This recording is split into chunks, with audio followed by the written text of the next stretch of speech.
Pada dasarnya kesadaran itu ada tiga. Yang pertama adalah kesadaran raga.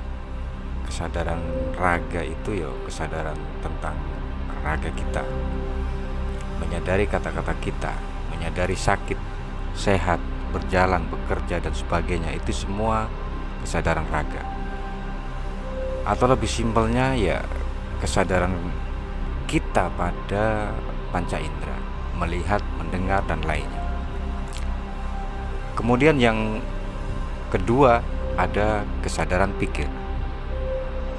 Namanya pikiran itu isinya memori atau kenangan dari apa yang kita alami atau kita ketahui, yang asalnya dari panca indera pada masa lalu dan perkiraan tentang kemungkinan-kemungkinan apa yang akan terjadi di masa yang akan datang. Jadi sebenarnya pikiran isinya persoalan dan jawaban, isinya masa lalu dan masa yang akan datang. Kalau kita menikmati masa sekarang, maka pikiran menjadi rileks dan menampung pengalaman di masa sekarang menjadi memori yang satu detik kemudian sudah menjadi masa lalu. Kenangan-kenangan pada masa lalu itu secara otomatis menjadi bahan pertanyaan yang membuat pikiran itu memperkirakan akibat yang akan terjadi di masa yang akan datang, sehingga pikiran akan penuh dengan penilaian-penilaian, pertimbangan-pertimbangan. Nah, kesadaran tentang masa lalu, masa yang akan datang, penilaian, untung dan rugi, baik buruk, itulah kesadaran pikir, di mana pikiran itu tidak pernah berhenti bekerja walaupun kita tertidur. Artinya, pada saat kita sedang berpikir, pikiran tetap bekerja walaupun kita tidak menyadarinya. Nah, yang ketiga yaitu kesadaran rasa atau hati. Kesadaran rasa adalah kesadaran diri tentang kita atau aku yang sebenarnya, yaitu aku yang bukan raga dan bukan pikir.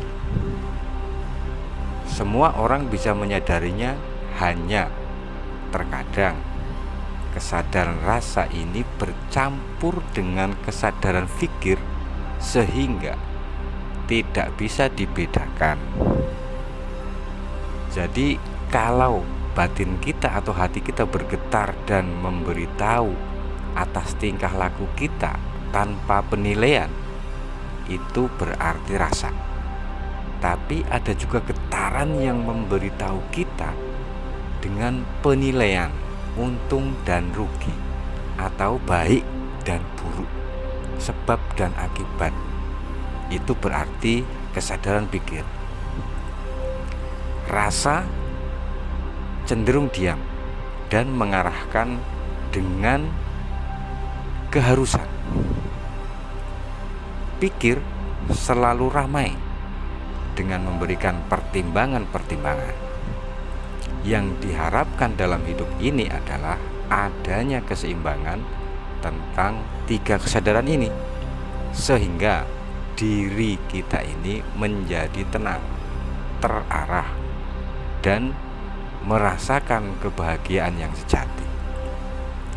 Apabila salah satu kesadaran lebih dominan, maka kesadaran yang lain akan berkurang. Bila kita sakit atau merasakan sakit, maka pertimbangan pikiran akan berkurang. Bila kita senang atau larut dalam kesenangan, maka pertimbangan pikiran pun akan berkurang. Begitu juga dengan rasa atau sebaliknya. Bila kita meditasi dan kesadaran rasa lebih dominan, maka kesadaran pikir dan raga akan berkurang juga. Maka keseimbangan atas tiga kesadaran dalam hidup menjadi sangatlah penting. Bila kita dominan pada rasa, maka dorongan untuk berpikir dan bekerja akan menurun.